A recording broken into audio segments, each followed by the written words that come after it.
अब्दुल्ला, देश का कल्चर, देश का कल्चर, देश का कल्चर, एग्रीकल्चर।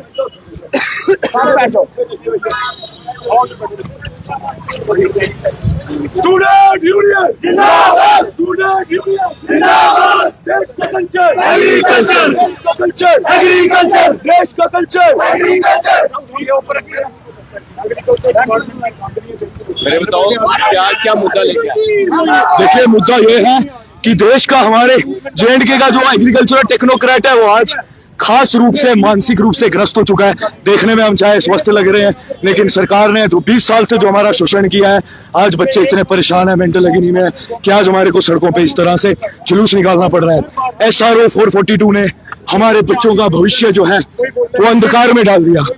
SRO कभी 433 लाते हैं, कभी 442 लाते हैं। जो एग्रीकल्चर स्टूडेंट्स हैं, जो UG PG PhD करके इतने साल पढ़ के अपनी पढ़ाइयां कर करके मर जाते हैं बेचारे, जब वो नौकरी ढूंढने जाते हैं तो वो वहां देखते हैं कि उनके लिए जगह ही नहीं है। SRO 442 लाने के बाद इस सरकार ने हमारे लिए कोई जगह नहीं छोड़ी।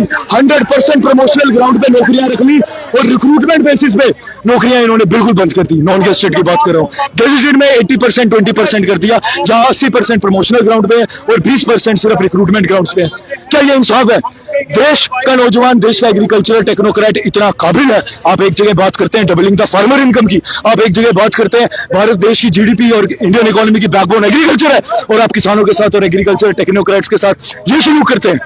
देश का ग्लोबल रैंकिंग आप करप्शन परसेप्शन इंडेक्स में देखें 96 है। देश की ह्यूमन रिसोर्स डेवलपमेंट में हम बॉटम लेवल पे जाके तैर रहे हैं। देश में R&D की बुरी हालत हुई पड़ी है, और आप बात करते हैं विकसित भारत की। ऐसे आएगा विकसित भारत? देश का एग्रीकल्चर टेक्नोक्रेट इतनी काबिलियत रखता है, आप एक दिन के लिए हमारे हाथ में पावर देके देखिए।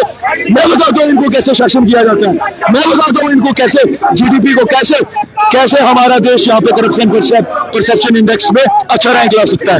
हमारे देश में धांधली हो रही है, जमीन मांग दी है हमारे नेताओं ने। जब इनको वोट चाहिए होते हैं तो हाथ जोड़ जोड़ के आते हैं वोट मांगने के लिए, और आज हमारे साथ इतने सालों तक फिर शोषण किया जाता है कि हमारी ये मजबूरी हो जाती है कि पढ़े लिखे नौजवानों को इस तरह सड़कों पे आके अपने भविष्य के लिए। डिमांड क्या है आपकी, क्या चाहते क्या? नौकरियां चाहते हैं, मेन डिमांड है। अनएम्प्लॉयमेंट से लड़ना चाहते हैं। काबिल बच्चे हैं, PhD करके बैठे हैं। एक जमाना था BSc करके नौकरी मिल जाती थी, आज बच्चे PhD करके खाली हाथ बैठे हुए हैं। पोस्ट है इनके पास। ऐसा नहीं है कि पोस्ट नहीं है, आप बोलेंगे कि कंपटीशन है, पॉपुलेशन है, पोस्ट है, लेकिन पोस्ट में बच्चों को जो है वैकेंसीज है वो फिल नहीं कर रहे हैं। ये धांधली चल रही है वहां पर।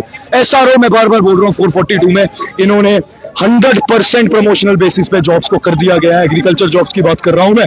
इसलिए आज PhD करने के बाद, UG PG सब पढ़ाई करने के बाद हम